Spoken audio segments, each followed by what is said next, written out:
హైదరాబాద్‌లో ఉండే ప్రతి ఒక్కరు నా క్రిమినల్ భార్యకి ఈ వీడియో అయితే షేర్ చేయండనమాట. నా క్రిమినల్ భార్య ఫోటో మీకు పెట్టాను. కొత్తకొండ చిలకస్తాది. అంతేకాకుండా నా అడ్రెస్ కూడా పెట్టాననమాట. అయితే నా భార్య చిలకస్తా రీసెంట్‌గా నన్ను బెదిరించిన మెసేజెస్ ఏంటంటే, నాకు బెదిరిస్తూ పంపించిన మెసేజెస్ ఏంటంటే, తనకు తెలిసి నా భార్య చిలకస్తా చేసిన మోసానికి, కుట్రలకి నేను ఇన్‌స్టాగ్రామ్‌లో నాకు న్యాయం జరగాలని చెప్పి రీల్స్ పెడితే, నా భార్య చిలకస్తా ఏమని బెదిరించిందంటే, "నువ్వు పెట్టిన రీల్స్ వల్ల నీకేం న్యాయం జరగదు. నా నా నా వెనక పెద్ద పెద్ద వాళ్ళ సపోర్ట్ ఉంది. గవర్నమెంట్ సపోర్ట్ ఉంది.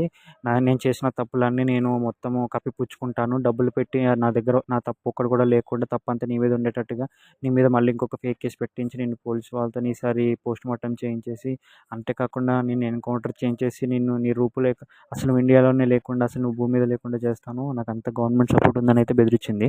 అయితే నా భార్య చిలకస్తా నేను డైరెక్ట్‌గా అడుగుతున్నాను. చిలకస్తా మరి నువ్వు చేసిన మోసానికి నేను ఇన్‌స్టాగ్రామ్‌లో రీల్స్ పెడితే నీకింత కోపమొస్తుంది గదా!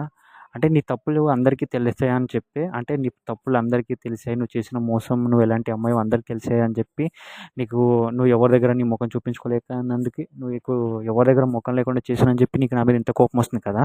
మరి నువ్వు మా అమ్మ కడుపులో 3 ఆపరేషన్స్ అయ్యాయని తెలిసి కూడా మా అమ్మ బెడ్ రెస్ట్‌లో ఉన్న టైంలో నువ్వు నీకు తెలిసిన పోలీసు వాళ్ళతో మా అమ్మని ప్రాస్టిట్యూట్ అని ఇష్టం వచ్చినట్టు అంతేకాకుండా పోలీస్ స్టేషన్‌లో ప్రతి ఒక్కరి దగ్గర మా అమ్మని గలీజ్ గలీజ్ మాటలు నువ్వు మా అమ్మతో మాట్లాడించినావు. మరి నాకెంత కోపం రావాలి. ఇది తప్పు కాదా?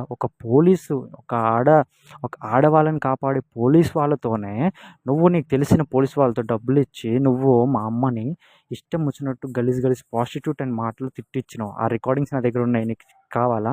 పెట్టమంటే పెడతాను నేను. ఆ రికార్డింగ్స్ నా దగ్గర ఉన్నాయి. నేను జాగ్రత్తగా దాచిపెట్టుకున్నా. నీకు గుర్తులేదా నువ్వు మా అమ్మని తిట్టిచ్చింది? అంతేకాకుండా మా అమ్మని ఏమన్నావు?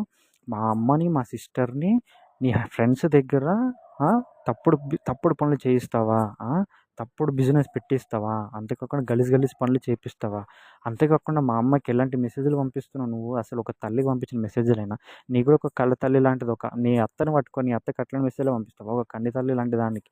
ఒక కన్న తల్లిని పట్టుకొని నువ్వు ఎలాంటి మెసేజెస్ పంపిస్తున్నావు అంటే మా అమ్మకి ఏమని మెసేజెస్ పంపించినావు? చిన్న చిన్న బట్టల ఫోటోలు పంపించి మీరు ఇలాంటి డ్రెస్‌లో ఇంకా నాకు ఏమని చెప్పాలో అర్థం కాదు. అలాంటి ఫోటో అసలు నీ మైండ్ సెట్ ఏంటో నువ్వు ఎంత క్రిమినల్ మైండ్ నాకు అర్థం కాదు. నాకెంత కోపం రావాలి దీనికి. నువ్వు మా తాతని సీక్రెట్‌గా పోలీస్ వాళ్ళతో రూమ్‌లో కొట్టించావు నా కళ్ళ ముందే. దానికెంత కోపం రావాలి. నేను ఇంతవరకు నీ మీద ఏం యాక్షన్ తీసుకోలేదు. ఎందుకో తెలుసా? నువ్వు చేసిన తప్పులు ప్రతి ఒక్కరికి తెలియాలి. హైదరాబాదే కాదు తెలంగాణ మొత్తం ఇండియా మొత్తం నీ తప్పులు తెలవాలని ఇన్‌స్టాగ్రామ్‌లో రీల్స్ పెడుతున్నా. ఇప్పుడు నీ మీద కేసు పెడితే 4 గోడల మధ్యనే ఉంటది. అదే ఇన్‌స్టాగ్రామ్‌లో రీల్స్‌లో సోషల్ మీడియాలో పెడితే వరల్డ్ వైడ్ మొత్తం వైరల్ అవుతది. అందుకే నీ తప్పు ప్రతి ఒక్కరికి తెలియాలి. నీ ముఖం ఎవరు లేకుండా చేయాలని చెప్పి. దయచేసి ఈ వీడియో అందరికీ తెలంగాణ, హైదరాబాద్ మొత్తం వైరల్ చేయండి. షేర్ చేయండి. నా భార్య చిలకస్తా చేసిన తప్పు అందరికి తెలియాలి. నా భార్య చిలకస్తా ముఖం లేకుండా చేయాలి. నా భార్య చిలకస్తా మా అమ్మకి, మా ఫ్యామిలీకి, మా ఇంట్లో ఆడవాళ్ళకి పెట్టిన